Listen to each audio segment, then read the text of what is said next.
జీవి మాల్లో చలో చలో కిలో కిలో ఆషాఢం కేజీ సేల్. తెలంగాణలో కమిటీలు కమిషన్లు లెక్కలేనని, అందులో కొన్ని కాలయాపనకే అన్నట్టుగా మిగిలిపోయాయి. ఇంకొన్ని నిజానిజాలను నిగ్గు తేల్చాయి. కొన్ని పాలనాపరమైన సంస్కరణలకు మార్గదర్శకంగా నిలిచాయి.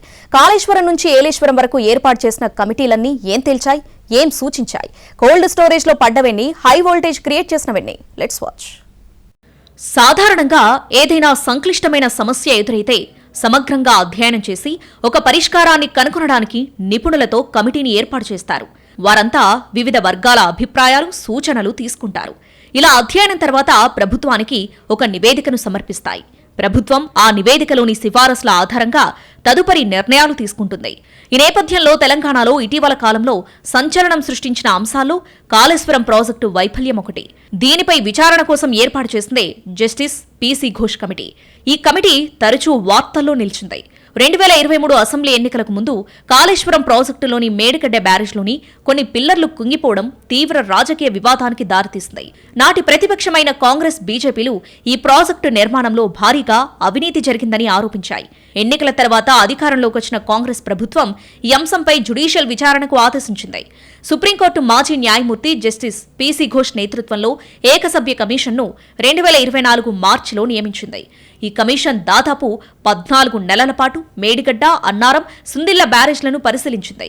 ప్రాజెక్టు నిర్మాణంలో పాల్గొన్న ఉన్నతాధికారుల నుంచి ఇంజనీర్లు, సిబ్బంది వరకు దాదాపు 115 మందిని విచారించింది. మాజీ సీఎం కేసీఆర్, మాజీ మంత్రులు హరీష్ రావు, ఈటల రాజేందర్ వంటి కీలక నేతలను సైతం కమిషన్ విచారించింది. ప్రాజెక్టులో జరిగిన డిజైన్ లోపాలు, నాణ్యత సమస్యలు, నిధుల దుర్వినియోగంపై సమగ్రంగా పరిశీలన జరిపింది. నివేదికలో బ్యారేజ్ల కుంగుబాటుకు గల కారణాలను, బాధ్యులెవరో, భవిష్యత్తులో ఇలాంటి సంఘటనలు పునరావృతం కాకుండా తీసుకోవాల్సిన చర్యలను కమిషన్ సిఫారసు చేస్తుంది. 650కి పైగా పేజీలతో 3 వాల్యూమ్స్లో నివేదిక రూపొందించి సర్కారుకు అందజేసింది. కమిషన్ నివేదికపై తెలంగాణ ప్రభుత్వం న్యాయ సలహా తీసుకునే అవకాశం ఉంది. తర్వాత కేబినెట్లో చర్చించి నివేదికలోని అంశాల ఆధారంగా బాధ్యులపై చర్యలు తీసుకోవచ్చని భావిస్తున్నారు. ఈ నివేదిక రాష్ట్ర రాజకీయాల్లో భవిష్యత్తు ఎన్నికల్లో కీలక పాత్ర పోషించవచ్చని విశ్లేషకులు అభిప్రాయపడుతున్నారు. రిపోర్ట్ అందించిన తర్వాత విచారణలో తన పాత్ర ముగిసిందని జస్టిస్ పినాకి చంద్రఘోష్ అన్నారు. విధి విధానాలకు లోబడి నివేదికను సిద్ధం చేశామని తెలిపారు. రిపోర్ట్ ప్రకారం ప్రభుత్వం చర్యలు తీసుకుంటుందా లేదా అనేది తనకు తెలియదని చెప్పారు.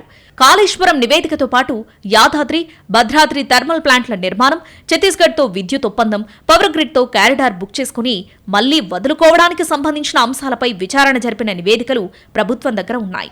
విద్యుత్ విచారణను జస్టిస్ మదన్ బి లోకూర్ పూర్తి చేయగా ఆ నివేదికపై న్యాయ సలహా అనంతరం ముందుకు వెళ్తామని ప్రభుత్వం ప్రకటించింది.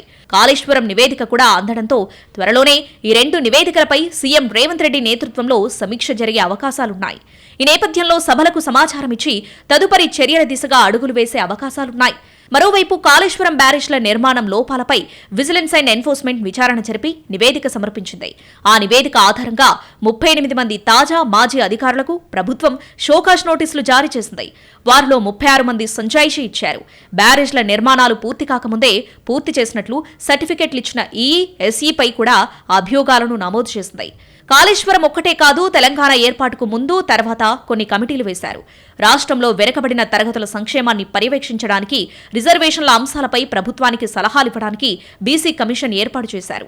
ఈ కమిటీ రిజర్వేషన్లపై అధ్యయనం చేసి కొన్ని కులాలను బీసీ జాబితాలో చేర్చాలని సిఫారసు చేసింది.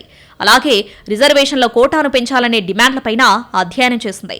రాష్ట్రంలో విద్యారంగంలో సంస్కరణలు తీసుకురావడానికి, నాణ్యతను పెంచడానికి తెలంగాణ విద్యా కమిషన్ పేరుతో ఒక కమిటీని ఏర్పాటు చేశారు.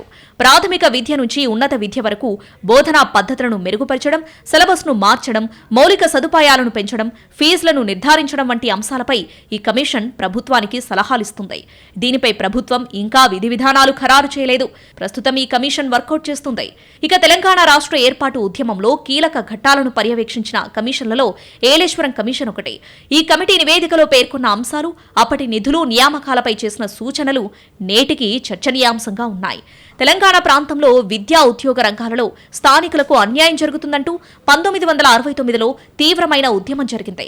ఈ నేపథ్యంలో ఆంధ్రప్రదేశ్ ప్రభుత్వం ఉద్యమకారుల ఆందోళనలను పరిష్కరించడానికి తెలంగాణ ప్రాంతంలో ప్రభుత్వ నిధుల వినియోగం, నియామకాలపై అధ్యయనం చేయడానికి ఏలేశ్వరం కమిషన్ను ఏర్పాటు చేశారు. ఈ కమిషన్ తన నివేదికలో అనేక కీలక అంశాలను వెల్లడించింది. అప్పటి ప్రభుత్వం తెలంగాణకు కేటాయించిన నిధులను పూర్తి స్థాయిలో వినియోగించలేదని, ఈ ప్రాంతంలో నిధులు మిగిలిపోయాయని కమిషన్ పేర్కొంది. ప్రత్యేకించి విద్య, వైద్య, వ్యవసాయం వంటి రంగాలలో నిధుల కేటాయింపు సరిగ్గా జరగలేదని నివేదికలో స్పష్టం చేసింది. తెలంగాణ రాష్ట్రం ఏర్పడిన తర్వాత కూడా ఏలేశ్వరం కమిషన్ నివేదికలోని అంశాలు నేటికీ ప్రాధాన్యతను కలిగి ఉన్నాయి. నీళ్లు, నిధులు, నియామకమనే నినాదాలకు ఏలేశ్వరం కమిషన్ నివేదికలోని అంశాలు పునాదిగా నిలిచాయి. ఈ నివేదిక తెలంగాణ చరిత్రలో ఒక ముఖ్యమైన అధ్యాయంగా చెబుతూ ఉంటారు. ఇది తెలంగాణకు జరుగుతున్న అన్యాయాన్ని వెల్లడి చేయడమే కాకుండా రాష్ట్ర సాధనకు జరిగిన పోరాటంలో ఒక బలమైన ఆయుధంగా ఉపయోగపడింది. ఇక శ్రీకృష్ణ కమిటీ, దీని గురించి అందరికీ తెలిసిందే. ఉమ్మడి ఆంధ్రప్రదేశ్ను విభజించాలా వద్దా అనే వివాదాన్ని పరిష్కరించడానికి కేంద్ర ప్రభుత్వం ఈ కమిటీని ఏర్పాటు చేసింది. ఇది తెలంగాణ ప్రాంత సామాజిక, ఆర్థిక అభివృద్ధికి, రాజకీయ సాధికారతకు కొన్ని రాజ్యాంగపరంగా తీసుకోవాల్సిన చర్యలను అధ్యయనం చేసింది.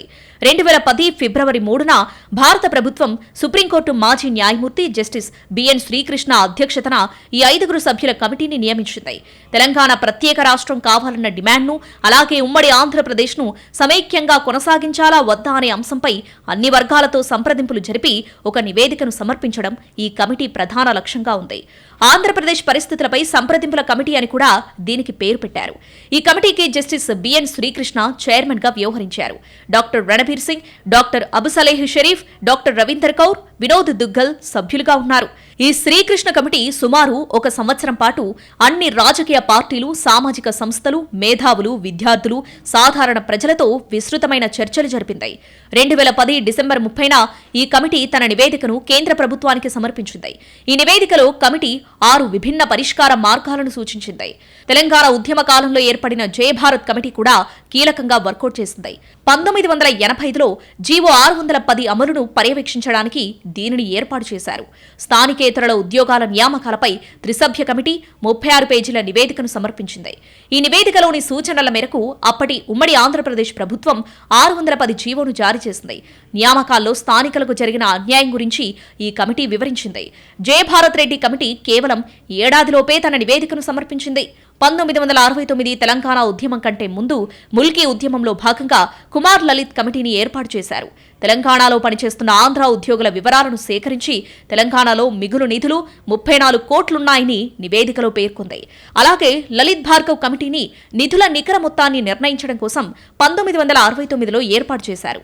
ఈ 2 కమిటీలు మిగులు నిధుల లెక్క తేల్చడం కోసం ఏర్పాటు చేసినవే. ఈ కమిషన్లు, కమిటీలు తెలంగాణ చరిత్రలో, రాజకీయాల్లో, పాలనలో కీలక పాత్ర పోషించాయి. కొన్ని కాలయాపన కోసమే అన్నట్టుగా మిగిలిపోయాయి. కొన్ని నివేదికలు ఉద్యమాలకు ప్రేరణగా నిలవడమే కాకుండా రాష్ట్ర ఆవిర్భావం తర్వాత పాలనాపరమైన నిర్ణయాలకు ఆధారంగా నిలిచాయి. కొన్నిసార్లు వివాదాస్పదమైన అంశాలను తాత్కాలికంగా పక్కన పెట్టడానికి కమిటీలను ఏర్పాటు చేశారనే విమర్శలు వచ్చాయి.